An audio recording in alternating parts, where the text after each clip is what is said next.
Olá, desculpa a demora aí, me enrolei, estava entrando com a sala errada, estava entrando como se eu tivesse na sala minha, né, de professora, mas enfim, consegui acertar agora.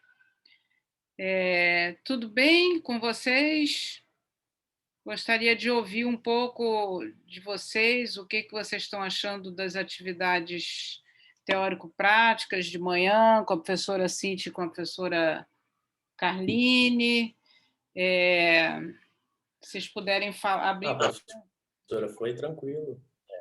está sendo tranquilo. É, Ah, é que foi aquela primeira aula introdutória, né? Então a gente ainda não sabe como é que vai ser a consulta simulada mesmo. Foi aquela aula mais o guia, que ela deu aquele guia de como fazer o exame, tal, tal, tal. Mas foi até legal. A gente treinou a palpação.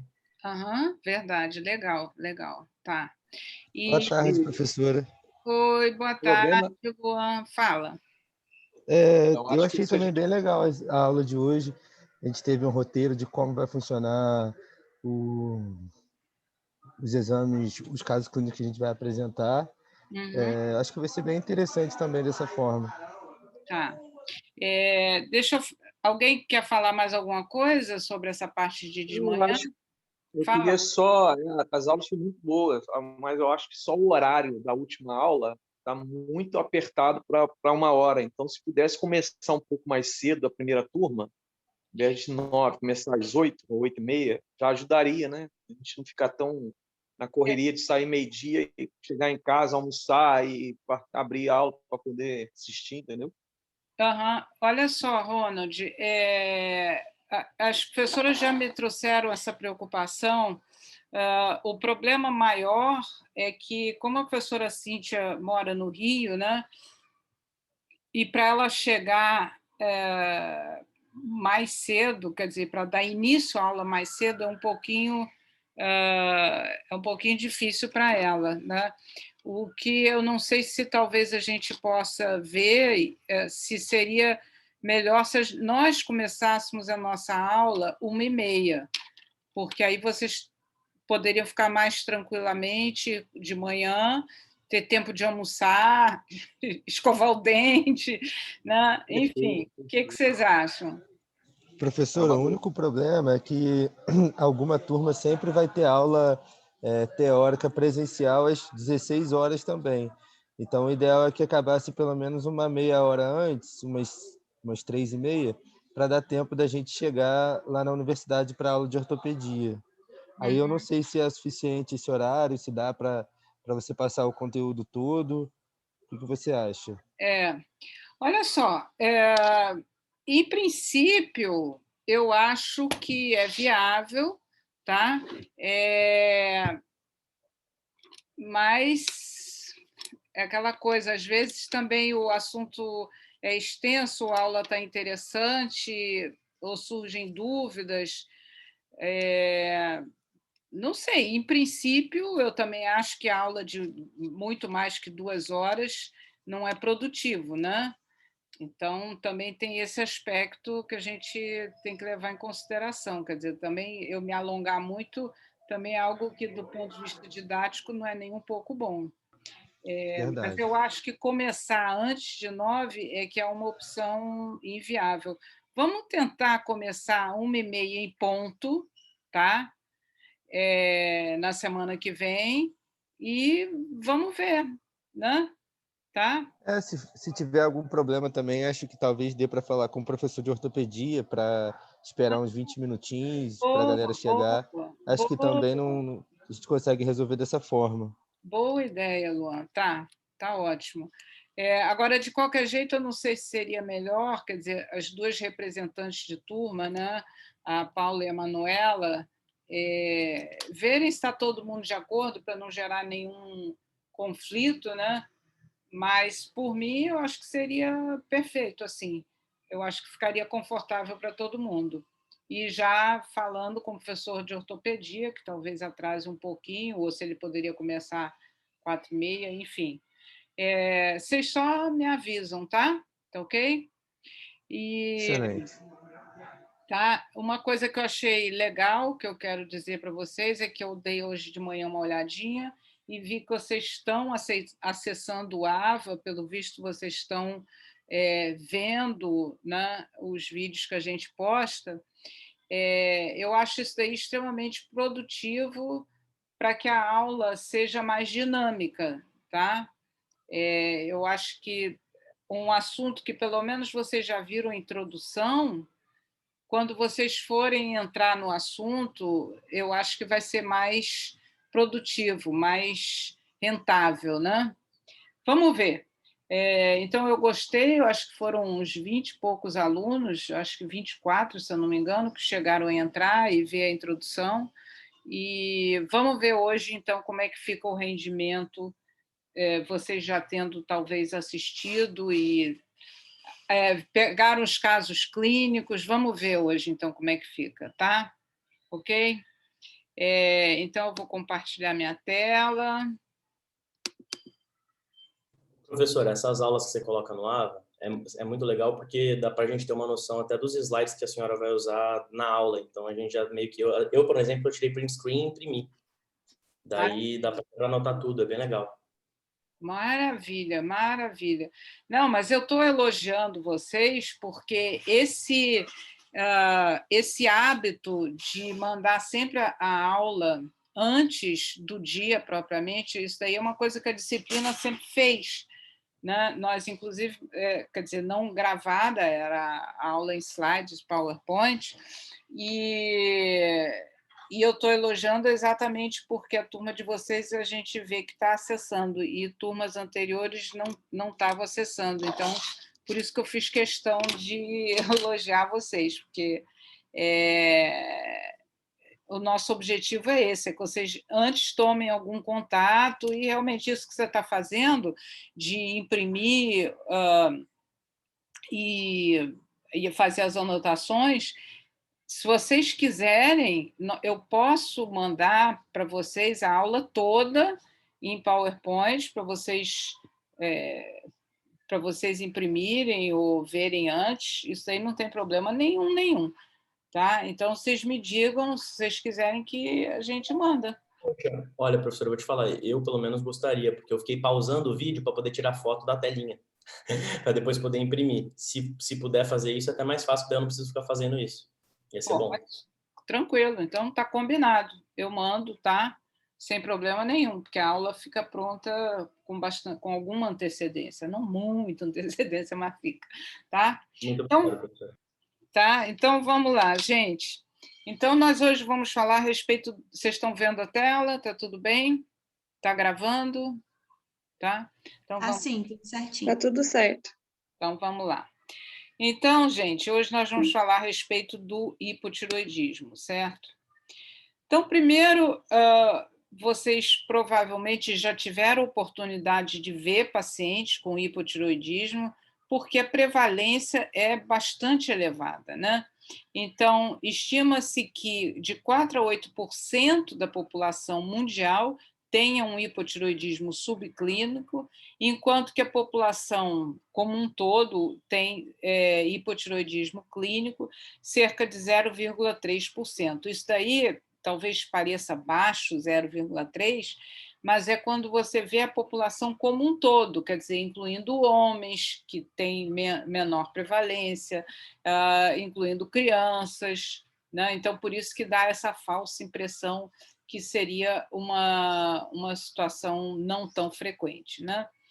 Então, aonde que nós encontramos um número maior de pacientes ao qual são os fatores de risco para hipotireoidismo? Um é sexo feminino. Nós sabemos que a proporção de mulheres é muito mais alta. Naqueles pacientes que apresentam doença autoimune, seja diabetes tipo 1, doença celíaca, e vitiligo, são doenças que a gente observa em concomitância com hipotireoidismo. É obrigatório o rastreio em indivíduos que têm o diagnóstico de síndrome de Down ou síndrome de Turner e que tenham história familiar de doença tiroidiana, ou naqueles que têm presença de autoanticorpos antitiroidianos. Vocês se lembram que, na população em geral, cerca de 50% das pessoas possuem anticorpos antiroidianos. Então, essa população tem um risco maior de ter hipotireoidismo.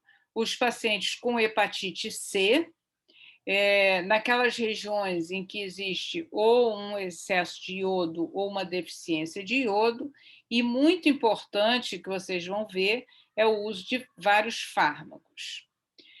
Quando a gente classifica o hipotireoidismo, nós classificamos em hipotireoidismo primário, nós usamos esse termo, hipotireoidismo primário, para quando o paciente tem um hipotireoidismo causado por uma falência da própria glândula tiroidiana.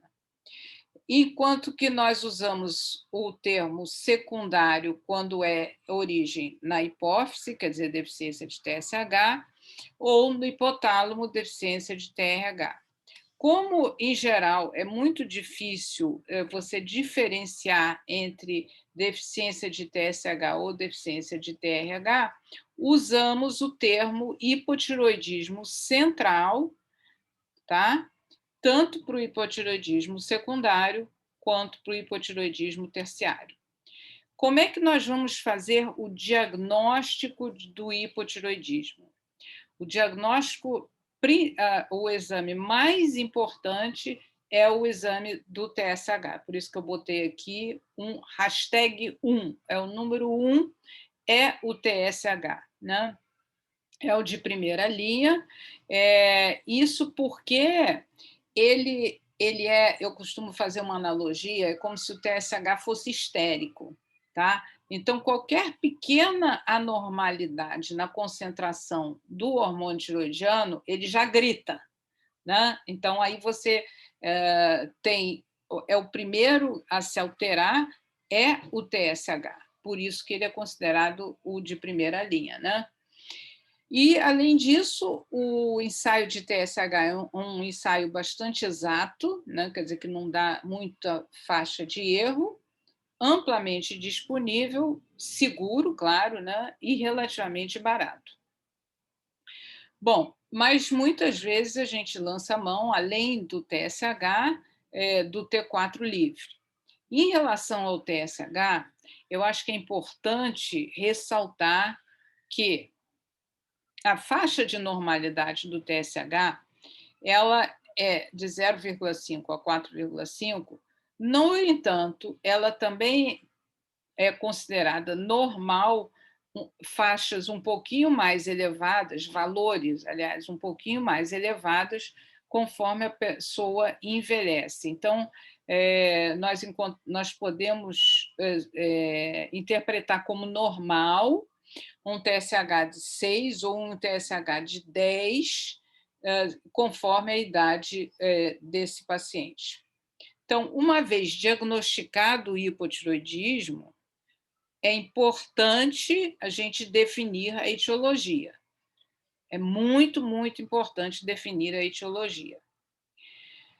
O quadro clínico do paciente ele vai depender da idade de instalação do hipotireoidismo e, obviamente, a idade tem um pouco a ver com a etiologia, né?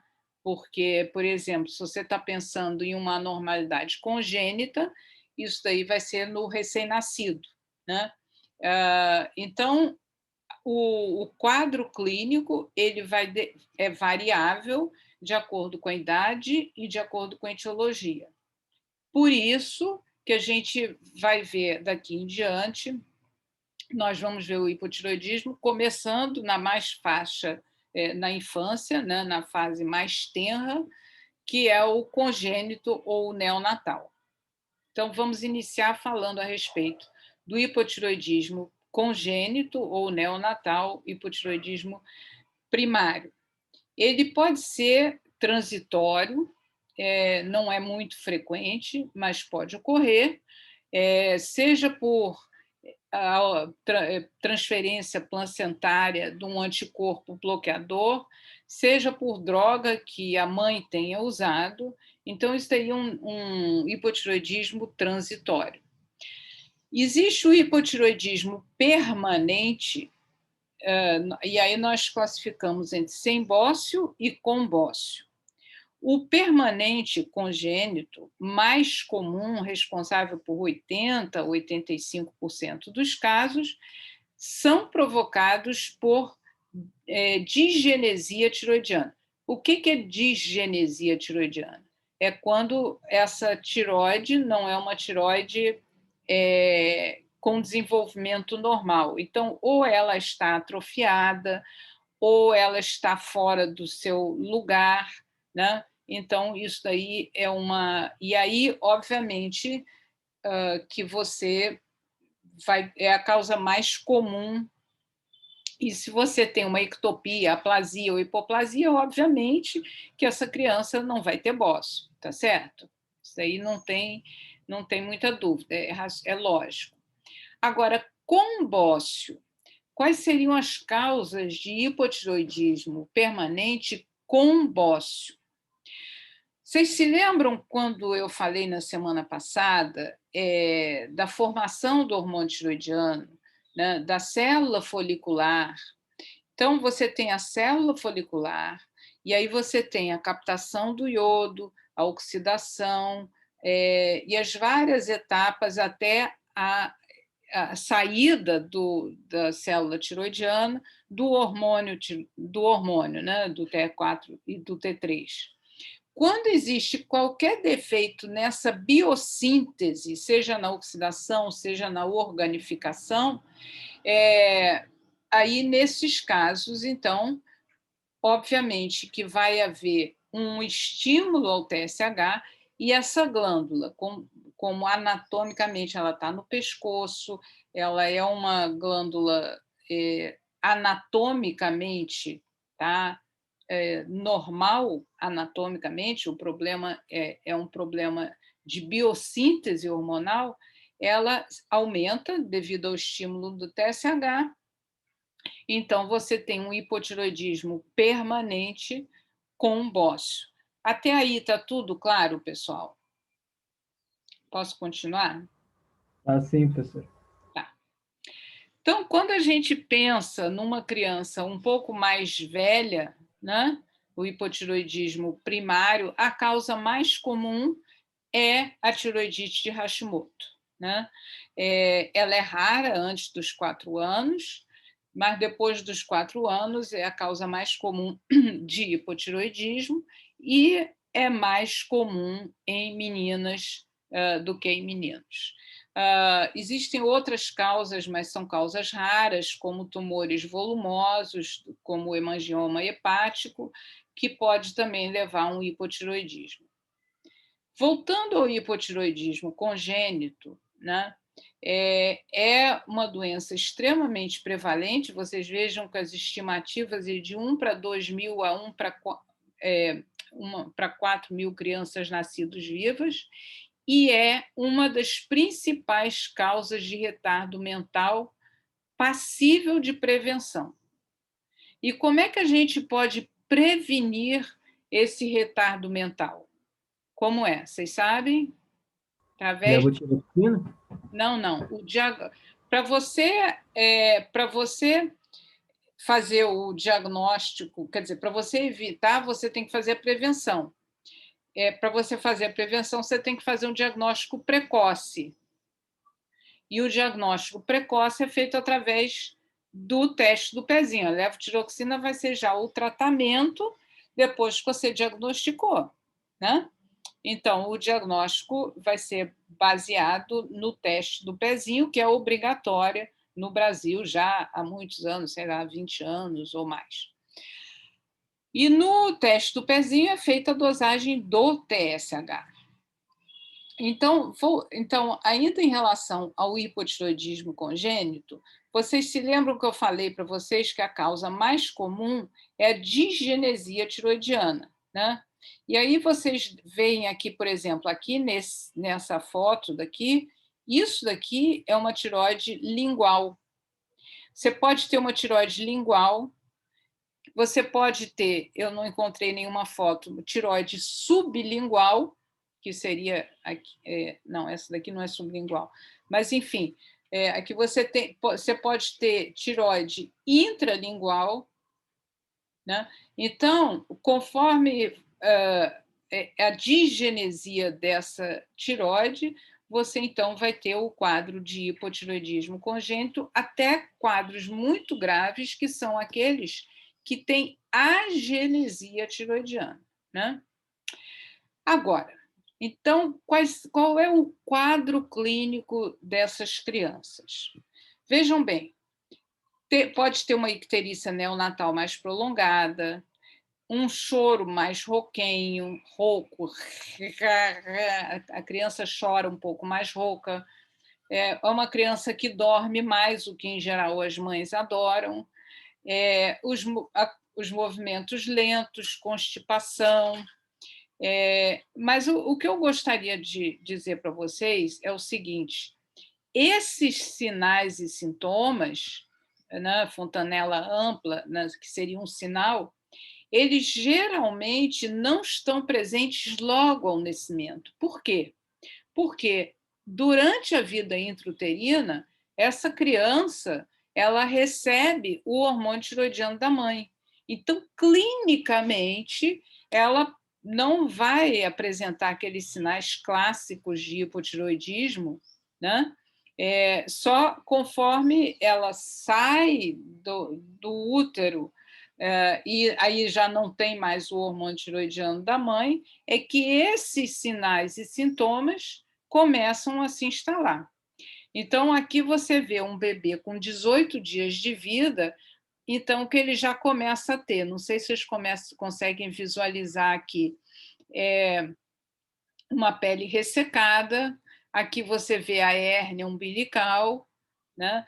Mas, como eu disse, como essas crianças elas são mais sonolentas, são mais letárgicas, essas crianças geralmente são crianças tidas como boazinhas, né? Que não atrapalham muito o sono da mãe. Então, até o quadro clínico se tornar mais exuberante, né? E aí eu sempre trago esse caso para ilustrar, que é um caso que foi visto lá no IED, que é onde eu trabalhei minha vida toda, onde a professora Cíntia também estudou e trabalhou muitos anos. É o caso desse menino que ele foi levado ao IED para um diagnóstico, porque a mãe dele tinha morrido, ele não tinha um diagnóstico, e o pai precisava trabalhar e queria internar a criança, então, mas não tinha diagnóstico, enfim, essa criança acabou sendo internada lá no IED.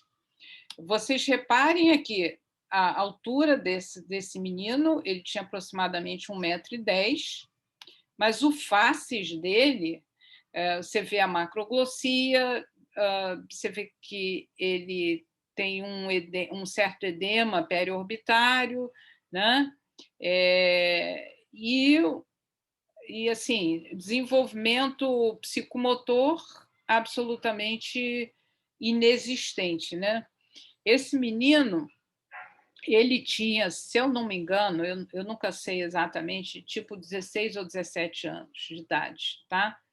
Ele tinha ficado sem diagnóstico e esses anos todos, e só foi diagnosticado, então, quando ele chegou lá no IED, em que ele já tinha passado, já tinha mais de 15 anos de idade, tá? Então, isso aqui é um quadro muito grave, que é o quadro de cretinismo, que é o mais alto grau de deficiência mental, e é causado exatamente pelo hipotiroidismo congênito, e no caso dele, ele tinha uma agenesia tiroidiana, né? Então ele realmente só cresceu um pouco às custas do hormônio de crescimento, mas o desenvolvimento dele não houve, né? Tá? Então eu acho que assim...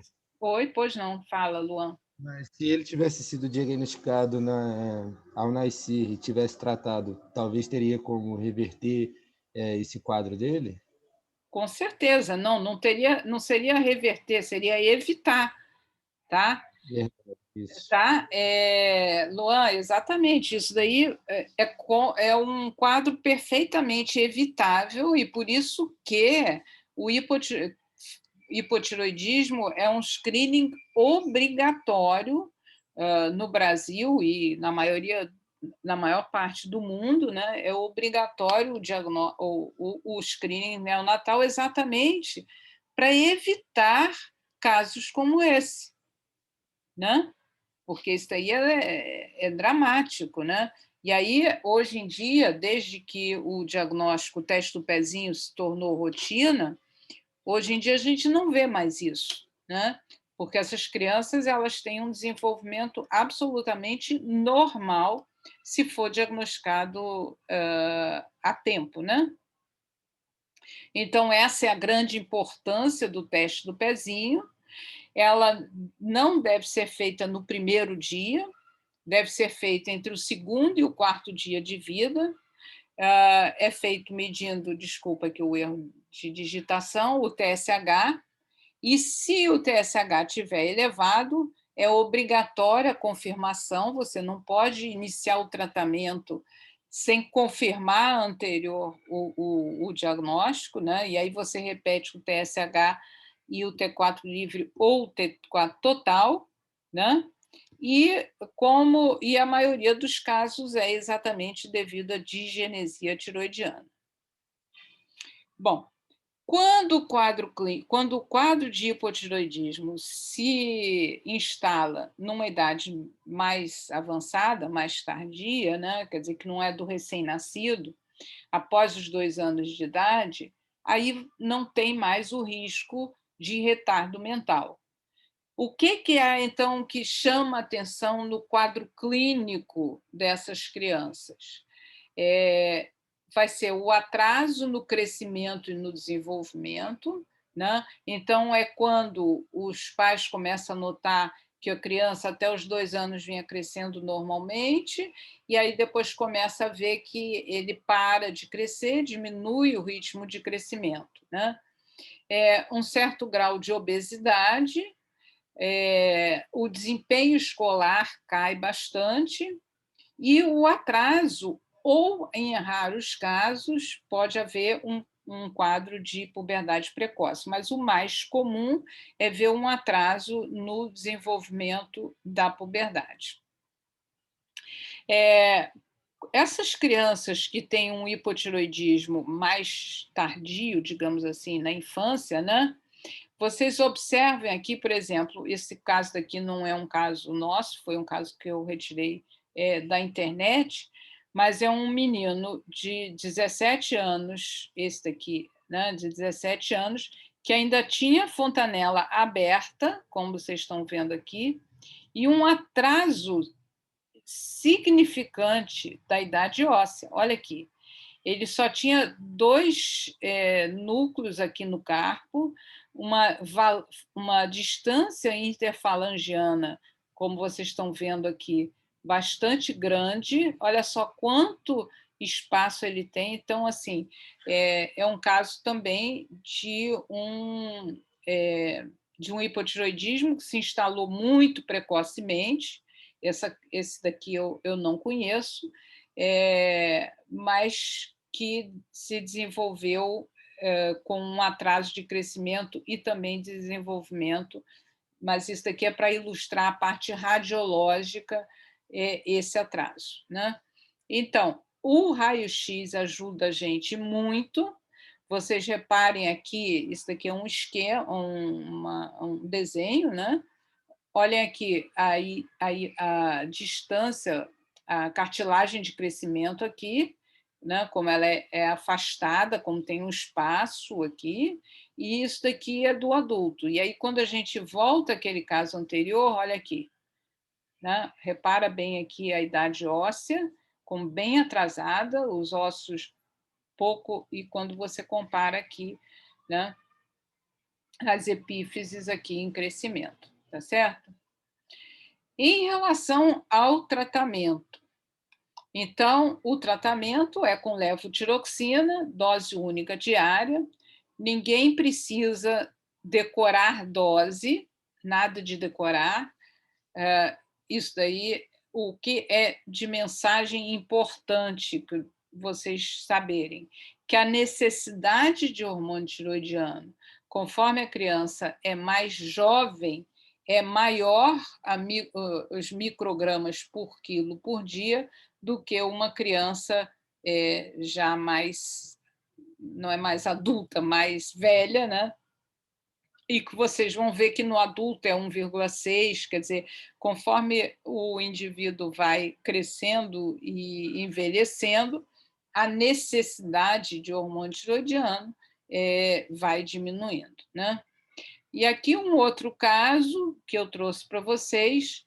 Então, aqui é uma menina que foi diagnosticada aos 8 anos de idade, aproximadamente, com hipotiroidismo, né? Vocês veem que, se vocês olharem para ela, a única coisa que vocês veem é que assim, ela estava um pouquinho gordinha, mas quando você vê aqui na curva de crescimento, ela tinha parado de crescer, quer dizer, ela era uma criança que tinha, até os 2, 3 anos de idade, uma estatura normal, e aí ela começou a desacelerar o crescimento, quer dizer, uma parada de crescimento, até que foi feito o diagnóstico. E aí, quando foi feito o diagnóstico, iniciado a reposição hormonal, vocês olham como ela voltou bonitinho a crescer, olha só que coisa bonita, né? Então, assim, é o tipo do tratamento que dá muita satisfação para o médico, né? Você poder recuperar, né? E a carinha de alegria dela, que voltou a crescer, aí ela inicialmente perdeu peso e depois ela voltou a ganhar peso, essa criança, tá? Então, o hipotiroidismo no adulto. Espera aí, gente, que eu estou sentindo falta. Vocês vão me dar só um minuto, porque aqui tinha que ter um caso clínico. Só um minuto, por gentileza, que o caso clínico não está no lugar onde deveria estar. Então, tá, vamos lá. Eu vou, então, agora puxar o caso clínico, tá? Então, Daniel, de 9 anos e 6 meses, é levado à consulta, pois os pais estão preocupados com sua altura, menor do que a dos colegas da mesma idade. No momento, ele mede 1,18 m e pesa 28 quilos. O pai mede 1,64 m e a mãe 1,50 m. Tem um raio-x de idade óssea de 6 anos. Tá? Eu coloquei umas perguntas, mas eu agora, olhando, e eu vou colocar mais uma pergunta para vocês. Primeiro, por que eu coloquei, nesse caso clínico, a estatura do pai e da mãe? E aí as outras perguntas. Qual a investigação diagnóstica que vocês propõem? Criem os resultados encontrados, prescrevam e orientam os pais. Tá? Agora, deixa eu ver se eu consigo fazer sala simultânea para vocês. Sala simultânea. Eu vou. Vocês são 80 e tantos.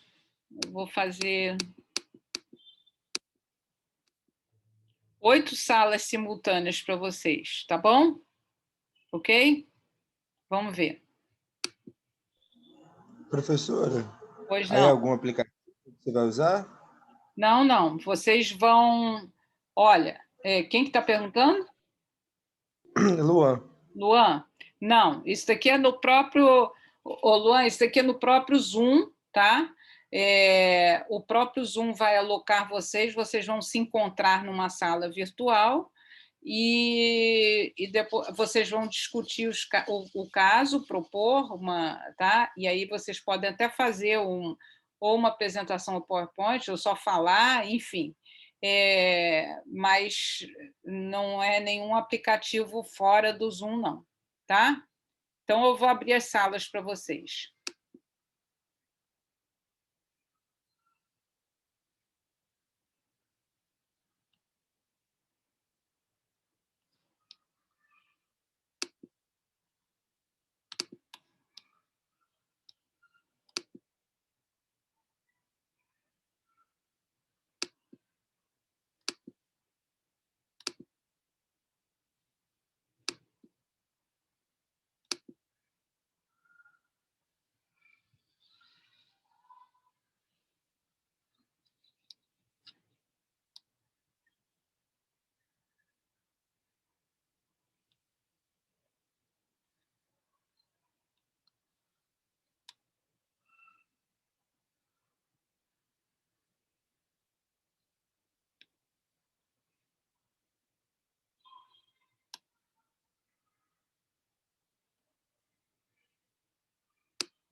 ouvindo?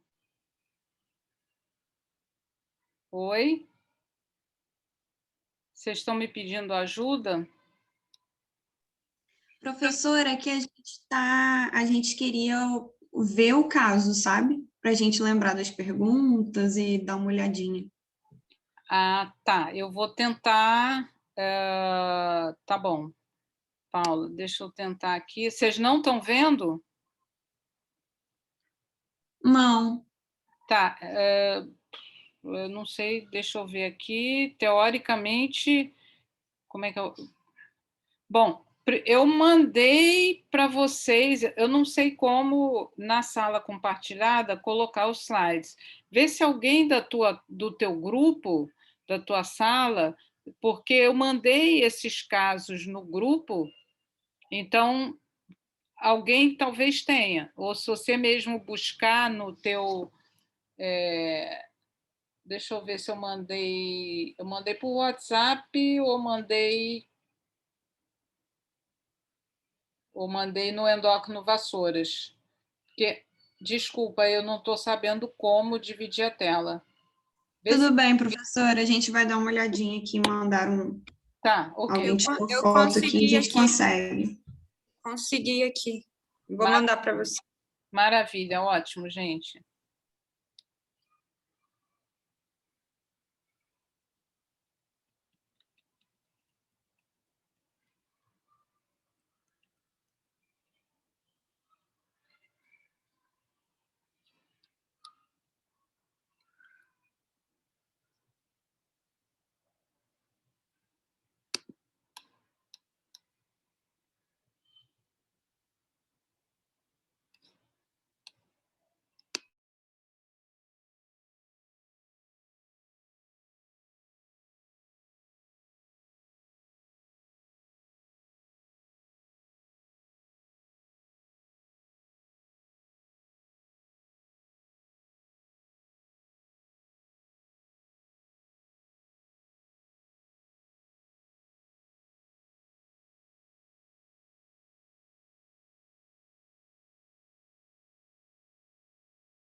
Eu acho que você está mutada, professora.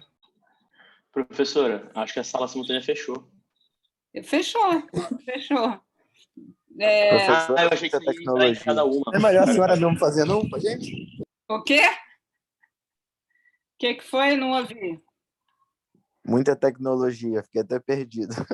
Professora, acho que não deu certo, não. Acho que deu uma confusão muito grande. A gente não conseguiu resolver nem o primeiro caso clínico aqui, porque até a gente entendeu o que tinha que fazer, a sala fechou. Sem problema. Melhor a gente fazer junto, não? Ô, professora, o meu grupo acho que conseguiu resolver. Ah, legal. Olha só, sem Professor, estresse. o meu também, eu acho que a gente chega numa resposta. Que maravilha. A gente também. Gente, ótimo, ótimo. Quem conseguiu, maravilha. Quem não conseguiu, fica para a próxima, tá? Sem estresse. Então, vamos lá. Quem conseguiu? Eu posso... Oi, professora. Oi. Quem...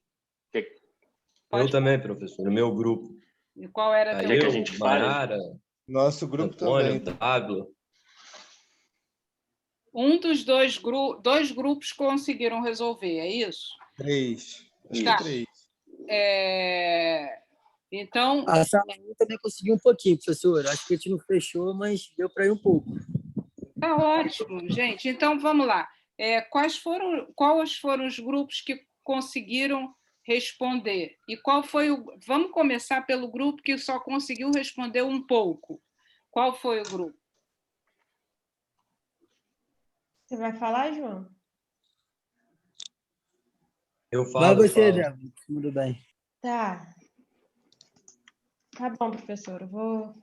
O grupo, pode ir? Pode. O nosso grupo, com relação à investigação diagnóstica, nosso grupo propôs pesquisar hipotireoidismo e fazer também uma pesquisa do crescimento dele com GH. Tá. E aí... Pode perguntar. E Não, aí a gente... finaliza, depois eu pergunto. Tá. E aí, com a pesquisa do hipotireoidismo, a gente partiu para investigar o TSH e o T4 livre. E o resultado que nós criamos a respeito desse caso clínico seria um TSH alto com um T4 livre baixo.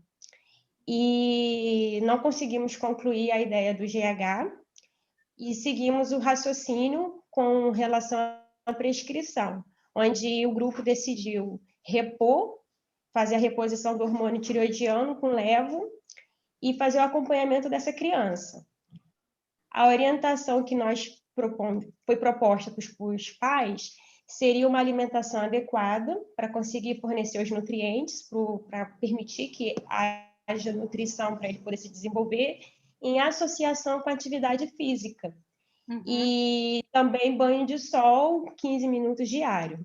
Com relação à altura dos pais, que foi informada, a gente acredita que seja importante para poder avaliar a carga genética da criança, porque às vezes ela recebe uma carga genética que não é de um crescimento muito elevado.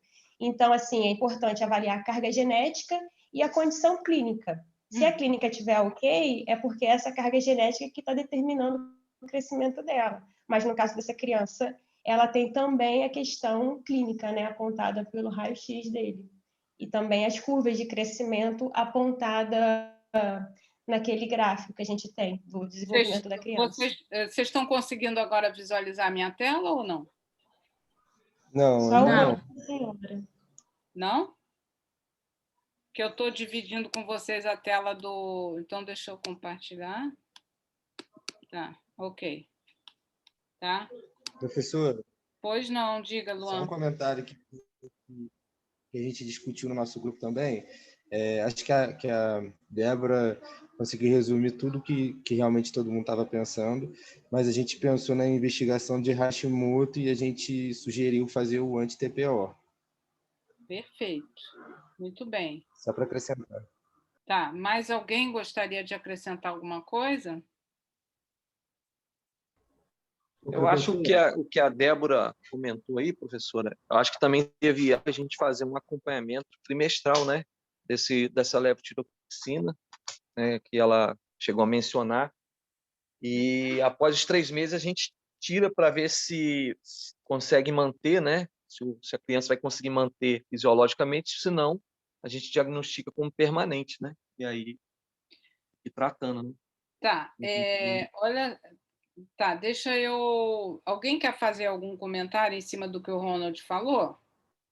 Não, eu tinha uma dúvida, professora. Eu tive, inclusive, quando eu estava fazendo as questões, que, por exemplo, se eu tenho um hipo primário, eu consigo criar minha terapêutica pelo TSH. Mas e se ele for central? Qual parâmetro eu vou usar laboratorialmente? Tá, eu vou responder essa tua pergunta, que é rápida de responder. Quando é central, você acompanha com T4 livre, tá? Agora, voltando àquele comentário, que eu acho... Quem foi que falou? Não sei se foi o Ronald, agora me esqueci. Que falou de, depois de 3 meses, parar o hormônio tiroidiano para ver se a criança continua... Quer dizer, se a criança está bem, né? Vejam bem, quando você tem alguma doença da tireoide, né? No caso, por exemplo, o mais provável nessa criança seria uma tireoidite Hashimoto, né? Quando você tem uma doença tiroidiana, o TSH já é a tentativa do próprio organismo de estimular essa tireoide ao máximo, né? Então, e a criança entrou, como é o caso desse Daniel, a tireoide não foi capaz de produzir suficiente hormônio tiroidiano, apesar do estímulo endógeno do TSH. Então, isso mostra que o hipotireoidismo é uma doença que, nesses casos, né, óbvio que a gente pode ver outros casos em que seja transitório, mas no caso não é definitivo. Então, só explicando mais uma vez, por que você não deve parar para reavaliar? Porque quando você pensa na fisiologia, a tireoide começou a ficar doente, né? Começou a ser destruída pelos anticorpos antitiroidianos, então ela começou a ficar doente. A resposta do organismo vamos tentar estimular essa tireoide ao máximo. Então, ele manda TSH, hormônio tireoestimulante. Esse hormônio tireoestimulante, ele faz... quer dizer, a tireoide vai responder o que ela consegue responder. Se ela está 90% destruída, ela não tem mais capacidade de produzir hormônio tiroidiano. Então, não é algo que você dá durante um tempo e depois você retira para ver se normalizou. Vocês conseguiram entender por quê? Sim. Está bem claro, Luan? Sim. Tá? Então... Mas, professora, só uma dúvida. No caso, se a gente diagnosticar alguma doença transitória que esteja afetando a tireoide naquele momento e que talvez possa melhorar depois, a gente faz esse acompanhamento depois? Sim. Se for uma inflamação que diminua a produção. Existem algumas tiroidites, né? Tiroidites que a gente chama de subagudas, ou não é definitivamente esse caso, a tiroidite pós-parto. Existem algumas tiroidites que são causas transitórias de hipotiroidismo. E esses, em geral, não é necessário tratar, tá? Porque elas são transitórias. Você só acompanha. Quer dizer, o diagnóstico é clínico, porque tem o quadro clínico da própria tiroidite, tá? E, em geral, não é necessário tratar. Ok? Mais alguma dúvida? Professora? Pois não. É porque eu tinha lido em uma biografia aqui, em relação a um livro, em relação a essa reposição, que você trocaria o T4 pelo T3 por 3 semanas para você reavaliar. Então, eu fiquei nessa dúvida agora, em quando você reavalia, quando você não reavalia, né? Quando que é viável você tirar o T4, mesmo após 3 meses, você acompanhar, para ver se realmente é uma permanente ou se não é. E aí eu fiquei nessa dúvida agora que você falou aí. Tá. O Ronald, eu acho que, assim, em primeiro lugar, parabéns porque você está lendo, e eu sempre acho ótimo a pessoa começar a ler, né? Até porque, às vezes, tem condutas que são contraditórias, né? Um acha uma coisa, outro acha outra. Agora, seria até muito interessante, Ronald, e eu gostaria imensamente que você, se você conseguir resgatar essa referência e ver exatamente o que está escrito. Até porque, por exemplo, o T3 não é um hormônio que seja comercializado, tá? T3 a gente não tem para você comprar que nem você tem em Purã, né? Então, e diante do diagnóstico de um hipotiroidismo por tiroidite Hashimoto, não tem, do ponto de vista de fisiopatologia, não dá para entender como é que você pode, digamos assim, curar fazendo um tratamento de 3 meses.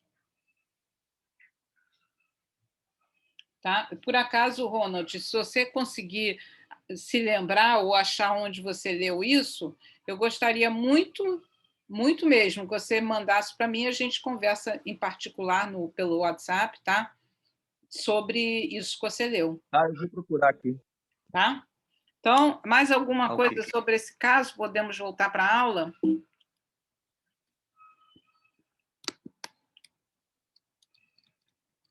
Então, apesar dos percalços de tecnologia, eu achei que foi extremamente produtivo essa discussão de caso clínico.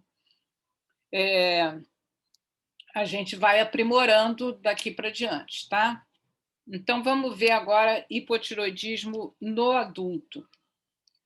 Então, o hipotiroidismo no adulto, a principal causa é tiroidite de Hashimoto, né? De longe, sei lá, 90%, 80%, 90%. Existem as outras causas que são mais raras, como o bócio endêmico nas áreas de deficiência de iodo. Isso daí era mais comum há 50 anos atrás. Hoje em dia, o sal é iodado, então isso daí nós já não vemos mais com tanta frequência. Por acaso, olha só, eu tinha falado em tiroidites subagudas, né? Ou transitórias pós-parto, mas que nem sempre evoluem para o hipopermanente.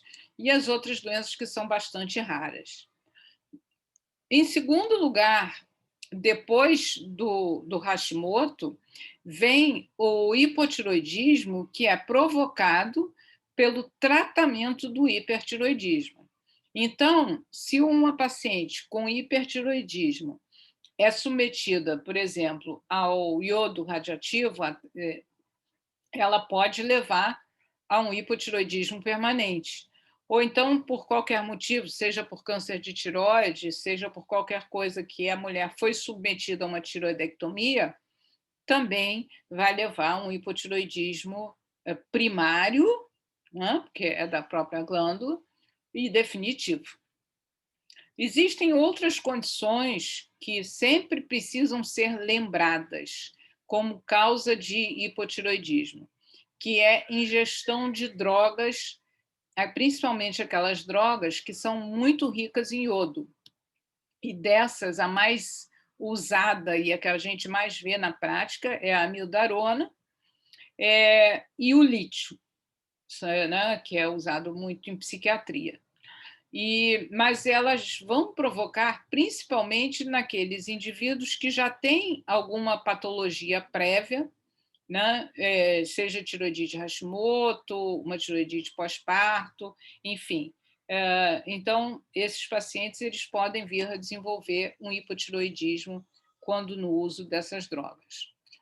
Já o hipotiroidismo central, que, como eu disse, é bem menos frequente, podem ter várias causas, desde traumatismo, tumores, apoplexia hipofisária, que é um infarto hipofisário, causas infecciosas, algumas infiltrações, como em caso de sarcoidose, né, que são causas de hipotiroidismo central.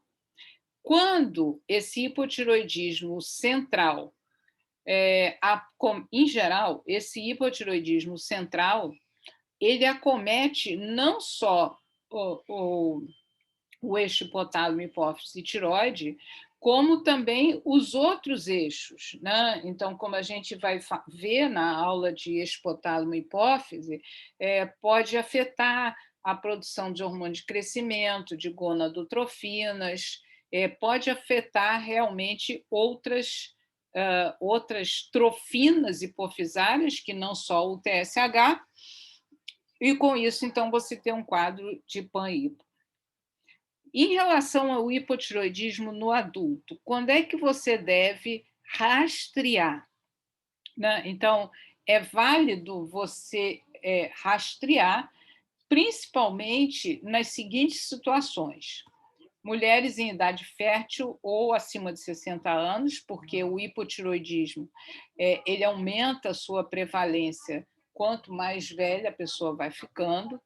Nas mulheres grávidas, aqueles, aí não é só mulher, que sofreram algum tratamento em que teve uma radiação na região do pescoço, que foi submetido à cirurgia, porque a gente já viu que é uma das causas de hipotireoidismo, indivíduos com diabetes tipo 1 ou outras doenças autoimunes, né? Vitiligo, artrite reumatoide, síndrome de Down e síndrome de Turner, que eu já falei anteriormente, história familiar de doença tiroidiana, presença de bócio ou anti-TPO positivo. Claro que se tem sintomas, desculpa. Claro que se tem sintomas, é obrigatório você rastrear, né? Está com a pele seca, perdendo o cabelo, constipação intestinal, é claro que você vai fazer a dosagem de TSH e de T4 livre, né? O uso de drogas, principalmente essas que eu já falei, hiperprolactinemia, dislipidemia, e aí eu quero contar um caso, que não é um caso, é um caso verídico que eu tive a oportunidade de acompanhar, tá? Que foi o seguinte: um paciente que me foi encaminhado pelo cardiologista, tá? Para emagrecer. Esse paciente, quando ele chegou a mim, não me lembro, ele tinha aproximadamente uns 50 anos de idade, e ele vinha acompanhando no cardiologista. Eu perguntei para ele por que só se tratava com cardiologista. Aí ele me respondeu: porque eu tenho um problema de colesterol. Falei: tá. E aí, eu conversando com ele, eu vi que, além do problema de colesterol, ele tinha outros sinais de hipotireoidismo. Ele tinha um certo cansaço, ele tinha constipação intestinal, mas, principalmente, ele tinha uma pele muito, muito, muito, muito seca. E, ao final das contas, esse paciente ele vinha se tratando de dislipidemia, que, na verdade, era causada pelo hipotireoidismo, que não havia sido diagnosticado, né? E aí comecei o tratamento do hipotireoidismo dele, e ele ficou ótimo, maravilhoso, não tinha dislipidemia nenhuma, todo o quadro dele era devido ao hipotireoidismo. Então, assim, eu gosto de assinalar bem que dislipidemia, nós vamos ver na aula de lípides, né, que pode ser causado por hipotireoidismo, anemia e insuficiência cardíaca, né? Então, como é que a gente vai fazer o diagnóstico? Suspeitou de hipotireoidismo, como vocês já viram, dosar TSH e T4 livre. Se o TSH está alto e o T4 livre está baixo, tranquilo, você diagnosticou hipotireoidismo primário. Aqui que eu quero chamar a atenção de vocês. Se você encontra um T4 livre diminuído, está aqui, T4 livre diminuído, e o TSH está pouco diminuído, ou está normal, ou está discretamente aumentado, vocês se lembram que eu falei que o TSH é um hormônio histérico? É histérico. Ou seja, se você já tem um T4 livre diminuído e o TSH está só um pouquinho alto, em que você pensa? Hipotireoidismo central. Tá? Muita atenção aqui. Muita atenção nisso para vocês não comerem mosca. Tá? E aí você vai avaliar a função hipofisária, etc, etc. Né? Tá? E o outro caso, que é um caso bastante comum, que você encontra o TSH alto, o T4 livre ainda normal, trata-se de um caso de hipotireoidismo subclínico. O anti-TPO, que foi colocado aqui, ele vai ser pedido toda vez que você precisar estabelecer o diagnóstico etiológico, ok? Bom, diante de um quadro de hipotireoidismo subclínico, qual vai ser a sua conduta? Você vai começar a tratar? Não vai começar a tratar? O que você vai fazer? Então, vamos lá. Se o TSH for maior que 10, vocês se lembram que o limite superior da normalidade é 4,5, sendo que nos mais idosos vai 6 ou 7. Então, se tiver maior que 10, você vai tratar. Se tiver entre 4,5 e 10, quer dizer, entre o limite superior da normalidade e 10, aí você vai avaliar cada caso particularmente, cada paciente, cada caso não, cada paciente, né? Então, se você tem esse valor e é uma mulher que deseja engravidar ou uma mulher que vem com queixa de infertilidade, você vai tratar, não tem dúvida. Se você encontra anticorpos positivos, ultrassonografia alterada, doença cardiovascular pré-existente, você vai considerar quais são os riscos e benefícios de você tratar esse indivíduo. Se não tem doença cardiovascular, se não tem risco cardiovascular e tiver os sintomas sugestivos, não são aqueles sintomas clássicos, é aquela coisa assim, a mulher que tem constipação intestinal, isso daí é uma coisa assim, que você vê com extrema frequência, né? Então, você vai avaliar se vale a pena você considerar um teste terapêutico. Então, sintomas sugestivos, a mulher tem constipação intestinal, tem um pouco de irregularidade menstrual, cansaço, será que vale a pena? E você vai, então, ver quais são o risco-benefício de você iniciar o tratamento dessa mulher. E nas demais situações, simplesmente você vai observar, quer dizer, você vai observar e pedir para repetir daqui a 3 ou 6 meses, e aí você reavalia esse paciente. Durante a gestação, que eu não sei que vocês se lembram, né? Então, na população de alto risco, quando é que você vai indicar o rastreamento? Qual é a população de alto risco?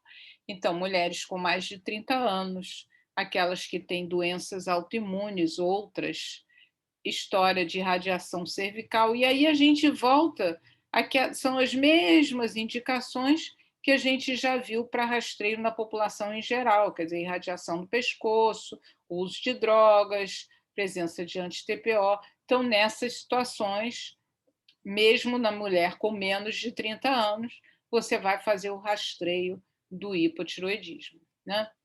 E aí, deixa eu explicar um pouquinho para vocês esse slide aqui, que pode ser um pouquinho, talvez, parece difícil, mas vocês vão ver que é bem fácil, né? Então, se você encontra um TSH baixo, suprimido, é hipertiroidismo, é outra coisa que a gente vai ver na semana que vem, tá? Se você encontra de 0,1 a 2,5, vocês se lembram que o valor de referência é até 4,5? Até 2,5, você vai dizer para essa mulher para ela ficar descansada, que está tudo bem com ela, que ela não precisa se preocupar. Mas, se tiver entre... Aí vamos para o outro que é mais simples, se tiver maior que 10, você vai tratar. E aqui a gente tem, então, a zona cinzenta, entre 2,5 e 10. Se tiver anti-TPO positivo e tiver o TSH entre 2,5 e 4,5, que isso aqui é o limite superior da normalidade, tá? Você vai considerar tratar. Se tiver entre 4,5 e 10, você vai tratar, tá? Se tiver anticorpo positivo e tiver entre 4,5 e 10, você vai tratar. Se tiver o anticorpo negativo e tiver o TSH até entre 2,5 e o limite superior da normalidade do método, não vai tratar. E se tiver entre 4,5 e 10, você vai considerar tratar, tá? Então, mais uma vez, a questão de individualização do tratamento. A questão dos sinais e sintomas, como a gente já falou e como você já sabe... Oi, alguém quer perguntar alguma coisa? Só uma dúvida, nessa consideração de tratamento, o que eu levo em conta para tratar ou não a paciente? Os sintomas, se ela está com sintoma, se está acima de 30 anos, são isso que eu levo em Exatamente. consideração. História familiar, você vai levar, vai pesar os prós e os contras, você vai avaliar cada paciente. Uma coisa que não está aí, que às vezes auxilia a gente, porque aqui eles só colocaram nessa diretriz americana o anti-TPO, mas o que às vezes ajuda bastante é fazer ultrassonografia de tireoide, porque quando você faz a ultrassonografia, se você encontra uma tireoide de superfície de aspecto ultrassonográfico alterado ou uma tireoide com tamanho alterado, tudo isso pode ajudar. Na minha prática, nesse caso específico, eu peço uma ultrassonografia. Tá? Tá bom, obrigado. Nada. Então, continuando, então, a questão dos sinais e sintomas. Então, tem alguns que são bem conhecidos de vocês, que cansaço, dificuldade de concentração, queda de pele, cabelo seco, unhas quebradiças, né? Anemia. Então, assim, são inúmeros sinais e sintomas. Cada paciente se apresenta de uma forma diferente, né? Então, a gente vê algumas mulheres, por exemplo, elas têm mais intolerância ao frio, outras apresentam mais com a irregularidade menstrual, a bradicardia, enfim. Mas todos esses sinais e sintomas são característicos do hipotireoidismo. Depressão, que também é uma coisa bastante comum, né? Além dos sinais e sintomas, então, existem alterações laboratoriais, como o caso desse paciente que eu relatei para vocês, que ele tinha um colesterol alto. Você pode encontrar anemia, seja macrocítica, por deficiência de vitamina B12, quando você tem anemia perniciosa, né? Anemia microcítica, anemia normocítica, sódio baixo, que é um sódio dilucional, enzimas hepáticas elevadas, né? PCR aumentado. Então, são alterações de exames laboratoriais que você pode encontrar no hipotireoidismo, mas que revertem com o tratamento. Então, não é necessário você dar estatina para baixar o colesterol, ou dar sulfato ferroso para tratar anemia, ou, sei lá, investigar hepatite, ou esteatose não alcoólica, enfim, nada disso. Você espera, você pode documentar, né? E você inicia o tratamento do hipotireoidismo, e aí você reavalia 3 meses depois e posso garantir que tudo isso vai reverter, tá? Então, quais são os objetivos clínicos e bioquímicos do tratamento para o hipotireoidismo? Promover a resolução, né, dos sinais e sintomas, os marcadores biológicos, normalização do TSH e, principalmente, ficar atento para você evitar o hipertratamento, quer dizer, evitar o hipertireoidismo, né? Então, é importante você acompanhar esses pacientes para você evitar trocar uma doença por outra doença, né? Bom, então, no sentido até de você evitar, porque o tratamento do hipotireoidismo, às vezes, ele tem que ser feito com cuidado, né? Então, por exemplo, um paciente idoso ou um paciente cardiopata, né, você não pode iniciar com dose plena, você tem que iniciar com uma dose mais baixa e ir lentamente aumentando a dose até você atingir uma dose aproximada de 1 micrograma por quilo por dia, que ainda não é a dose que normalmente a gente preconiza para tratamento de adulto. Alguém sabe me dizer ou quer arriscar por que no hipotireoidismo grave você também faz um esquema desse tipo?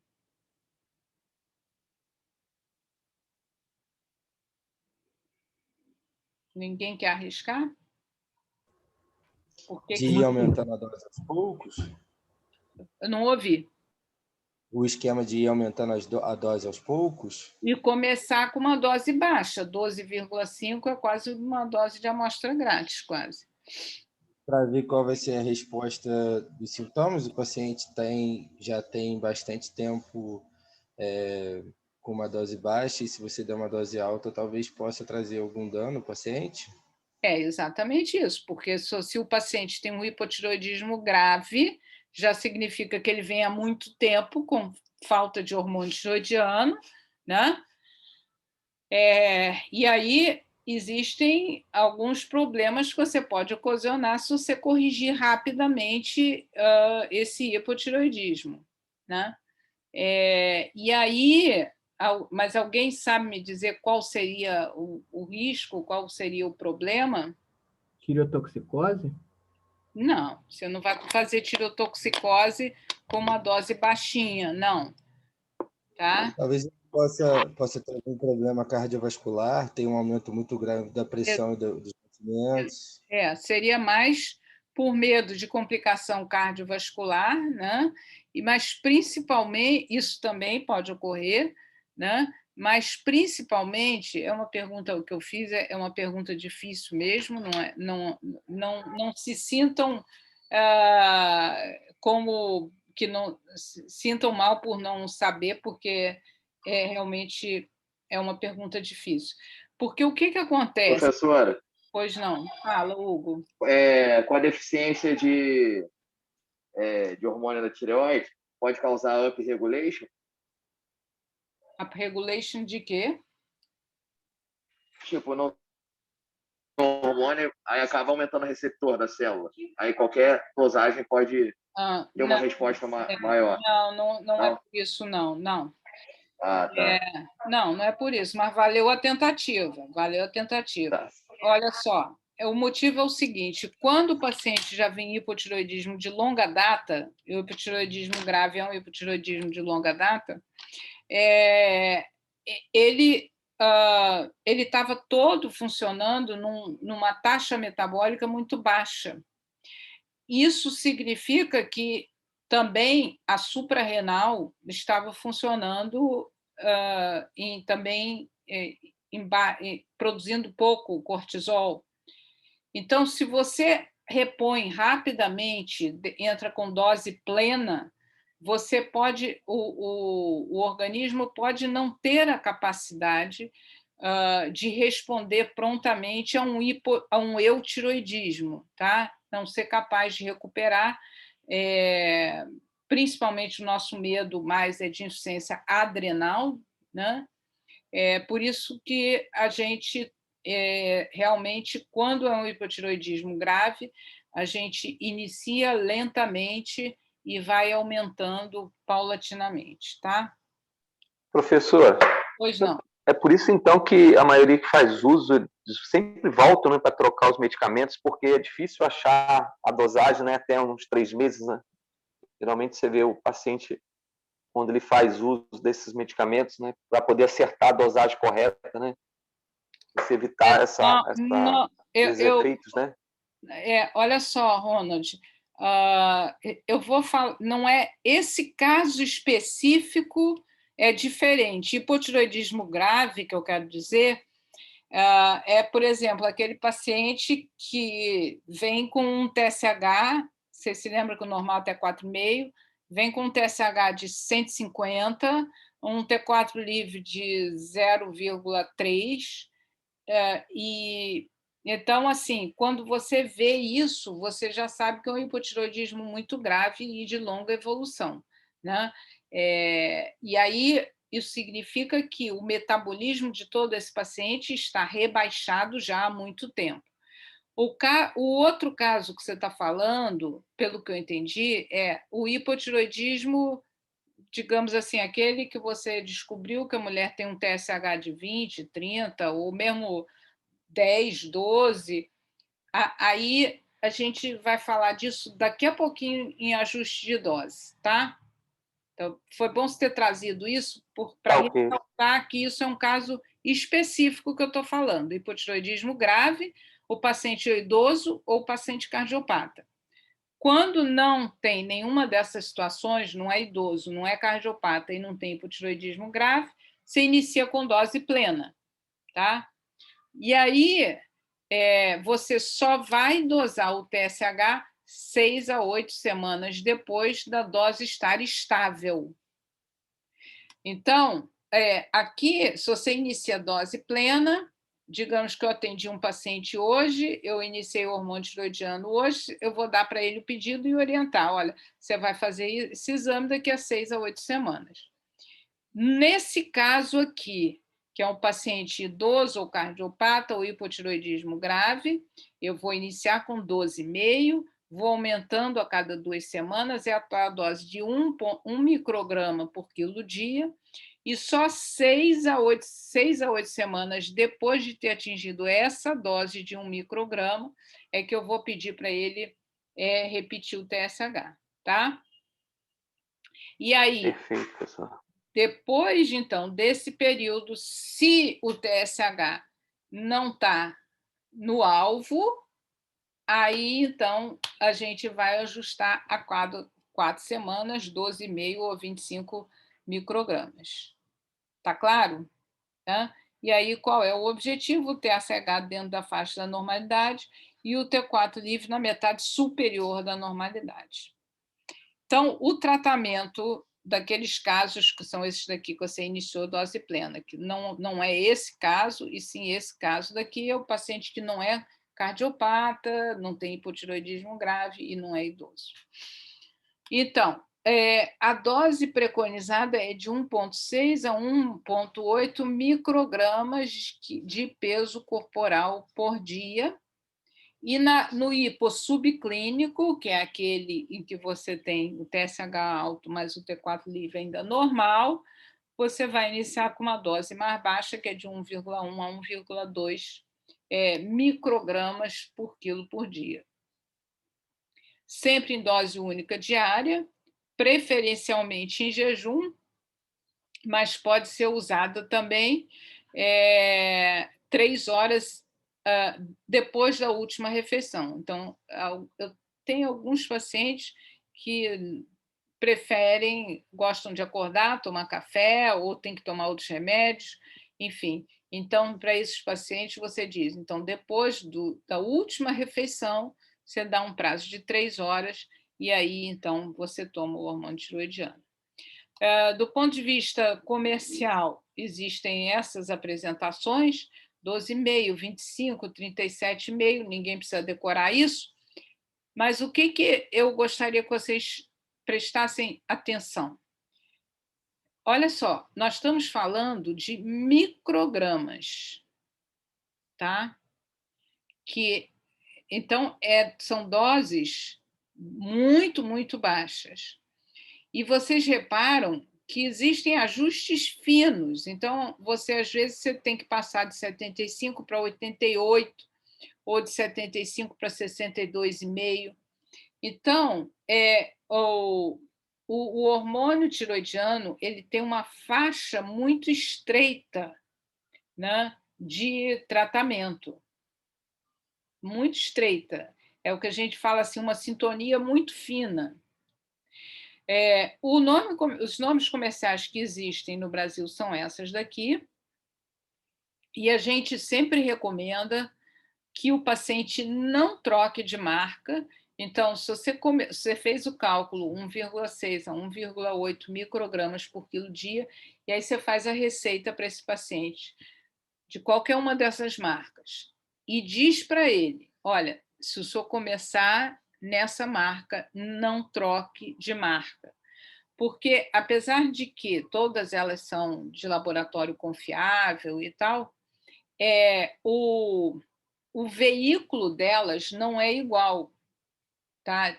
Então, cada comprimido tem um veículo, e o que faz, muitas vezes, diferença entre uma marca e outra. Para exemplificar, eu tenho uma paciente que essa paciente ela teve câncer de tireoide, ela teve que fazer tireoidectomia, e então esses pacientes a gente tem que manter um TSH bem suprimido, bem baixinho, em torno de 0,1 a 0,3. E aí ela vinha acompanhando regularmente comigo, estava tudo bem, um belo dia ela chegou e o TSH dela tinha subido, sei lá, para 2,5, 3, não me lembro, mas tinha subido substancialmente.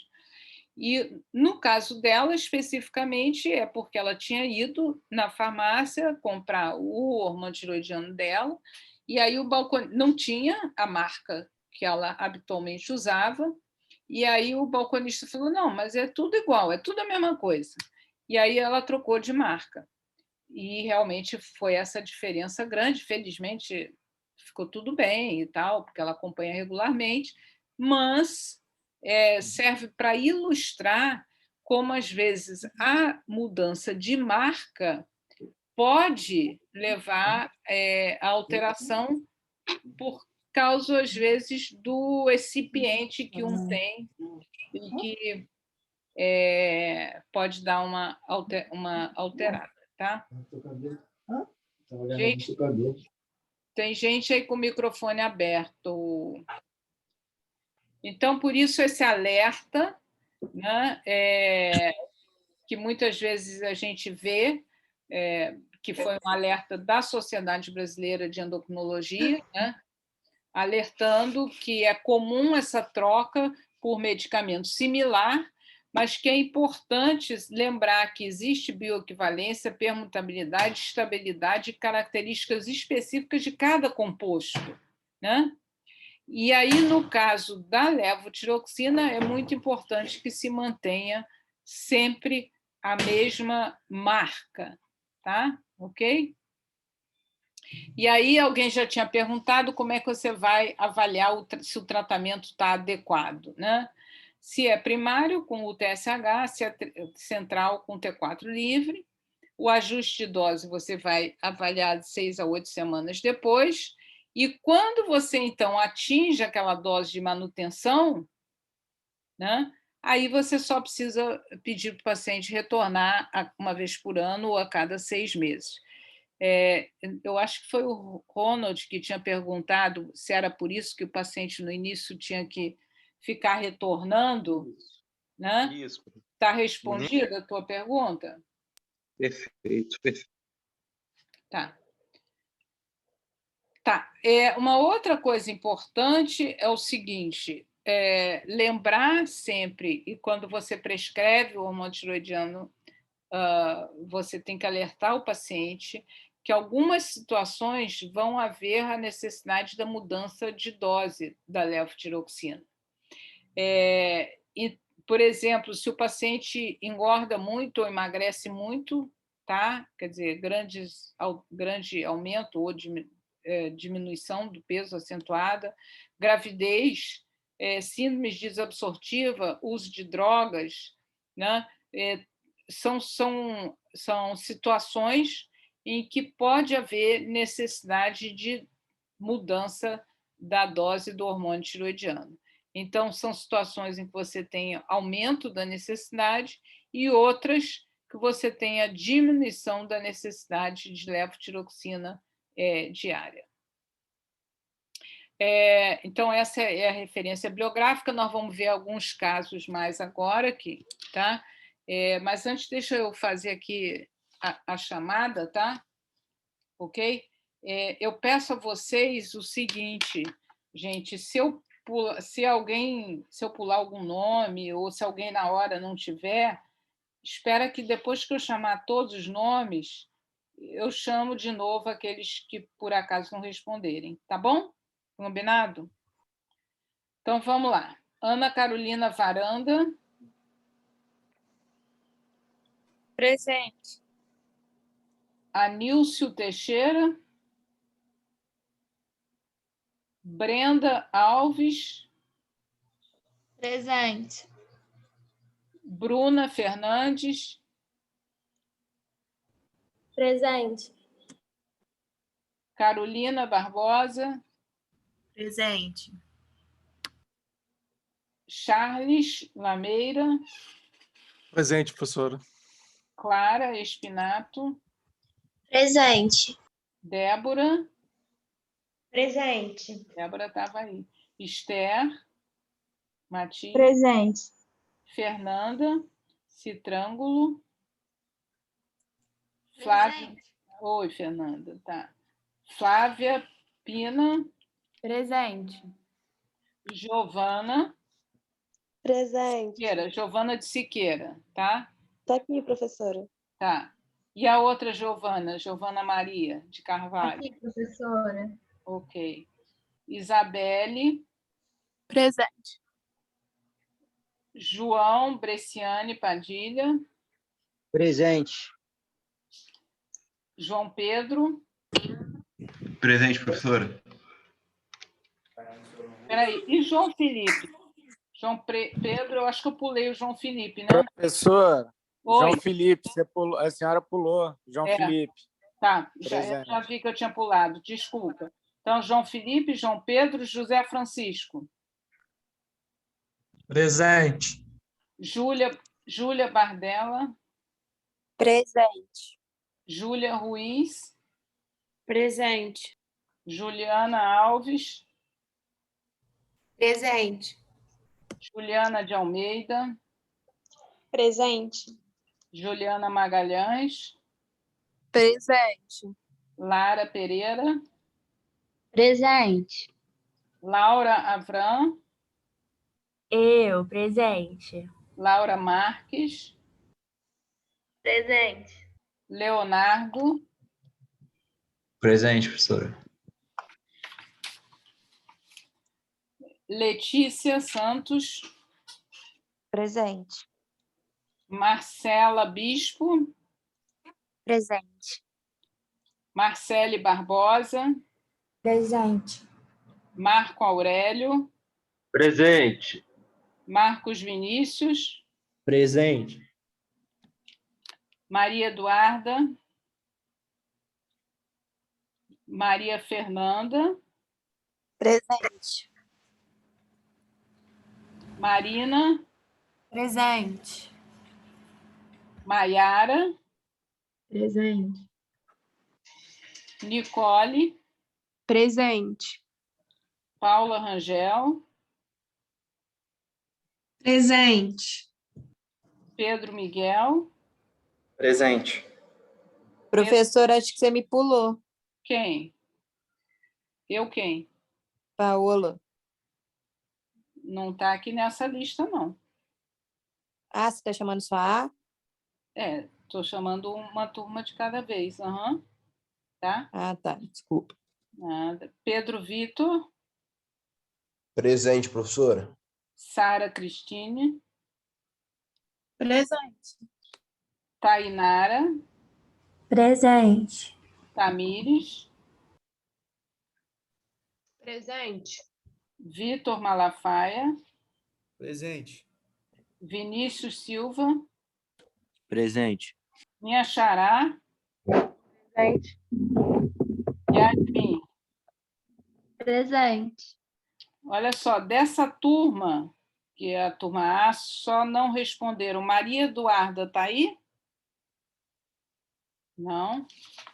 E Anilcio Teixeira. Estou aqui, professora. Valeu. Então, agora vamos para a turma B, então, agora. Alberto Rosa.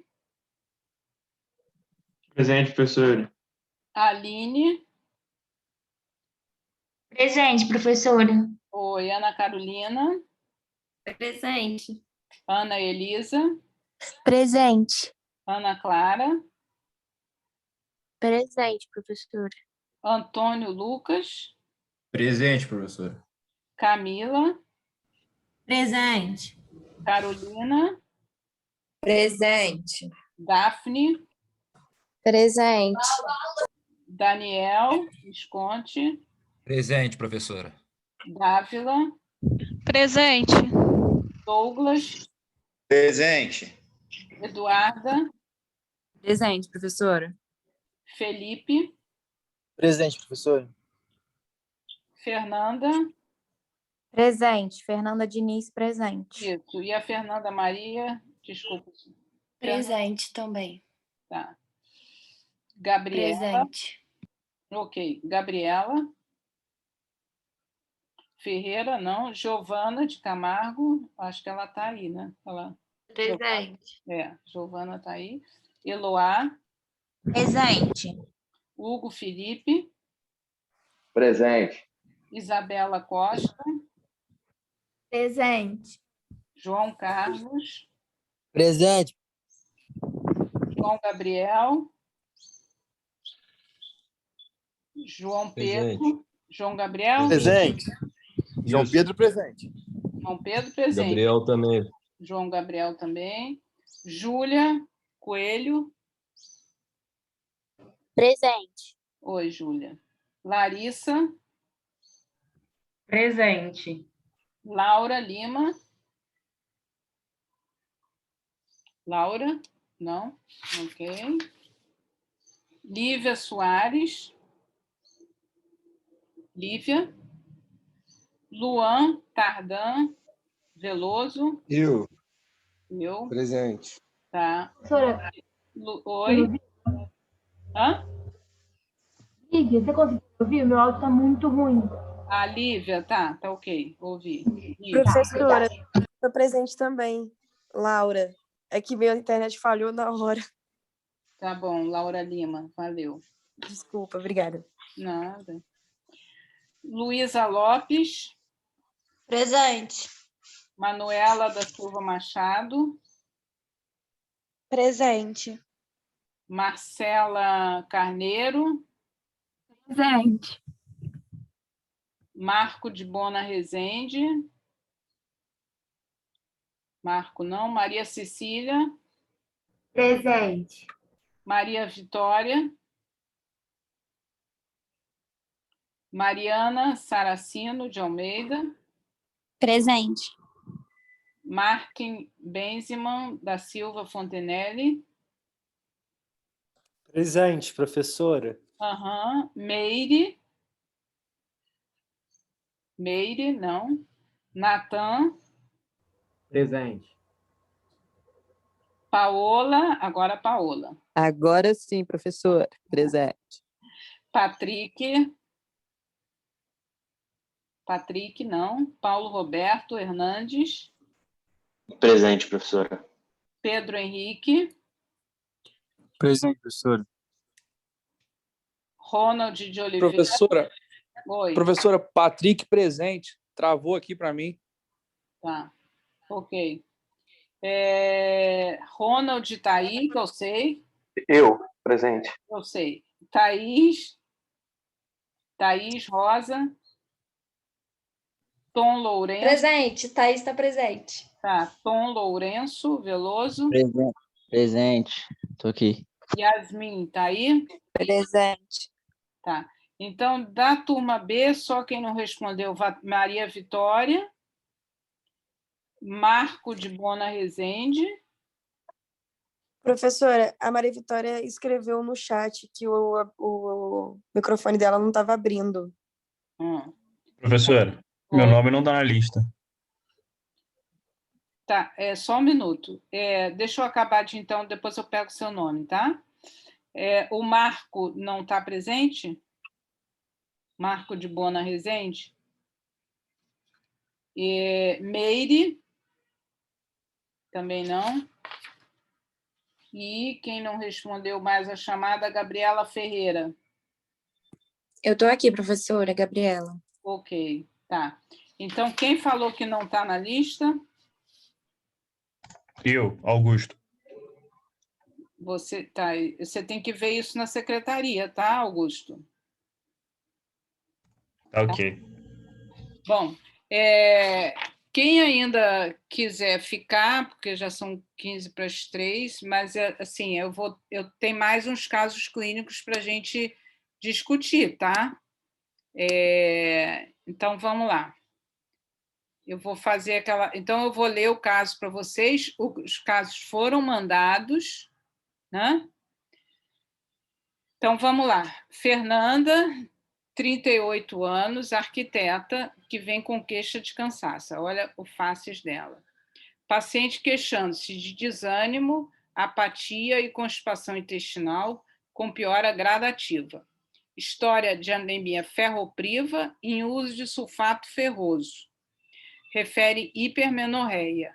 Mãe com história de vitiligo, mucosas hipocoradas, pressão 12/8, frequência cardíaca 65, peso 65, altura 1,54, IMC 27,4. Tiroide difusamente aumentada, móvel deglutição. As perguntas são: qual a investigação diagnóstica que vocês propõem? Criem os resultados encontrados e prescrevam e orientem a Fernanda. Tá? Então, assim, como eu falei, esses casos estão aí para vocês, e eu vou agora, então, fazer de novo aquela coisa de sala compartilhada, tá? Salas simultâneas, quer dizer, tá?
Oi, doutora Vivian. Boa tarde, tudo bem?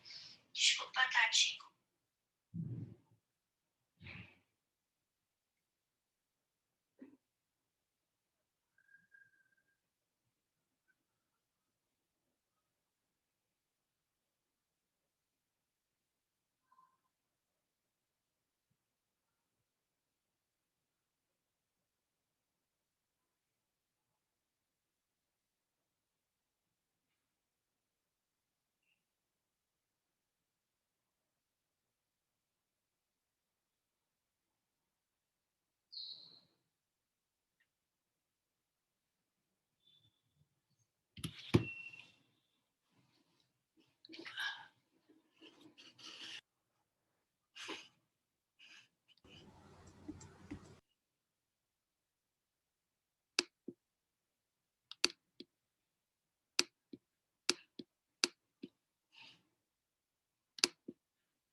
Pessoal?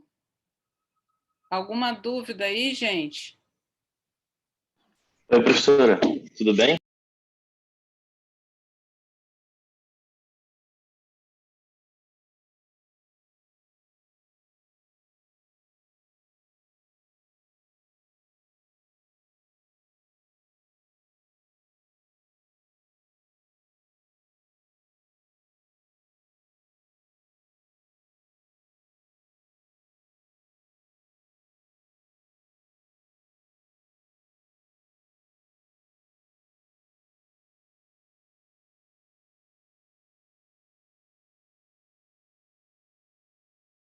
Desculpa, estava com o som fechado. Aqui, gente, vamos voltar aqui para os casos?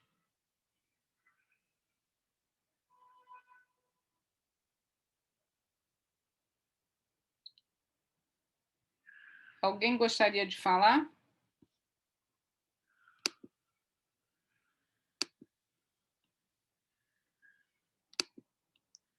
Vocês estão me ouvindo? Sim, professora. Tá. Então, alguém quer... Agora já saiu muita gente, né? Eu queria saber se alguém resolveu o caso, se gostaria de apresentar. Eu vi que tem grupo aí que resolveu o caso. Gostaria de apresentar?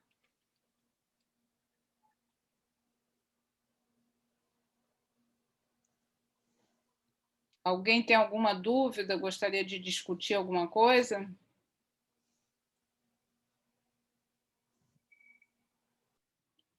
Então, vamos lá. Nada? Então, eu vou encerrar só explicando, né, qual seria a investigação diagnóstica nesse caso.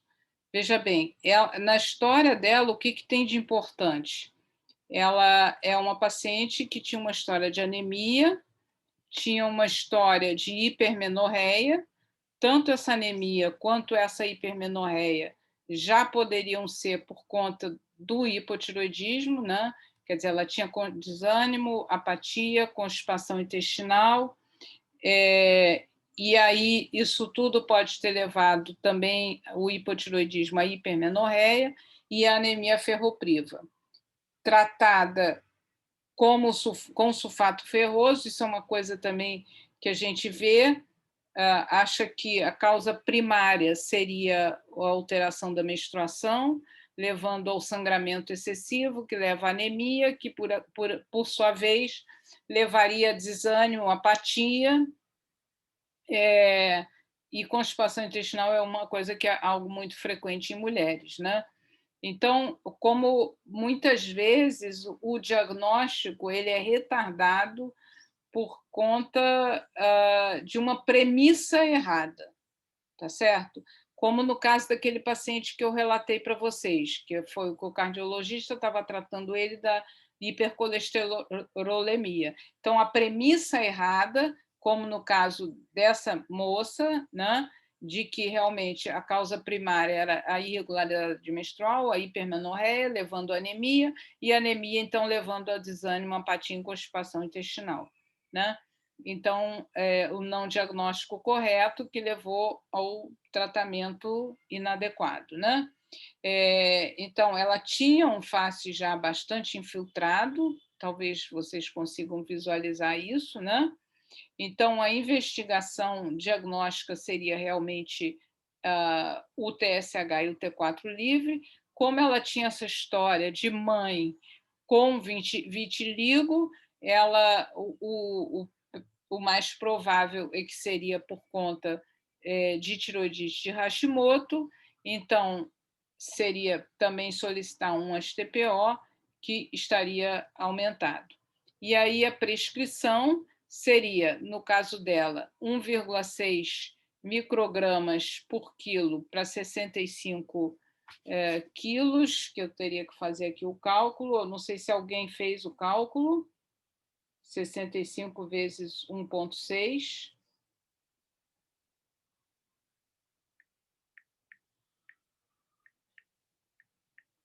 que daria 104, tá?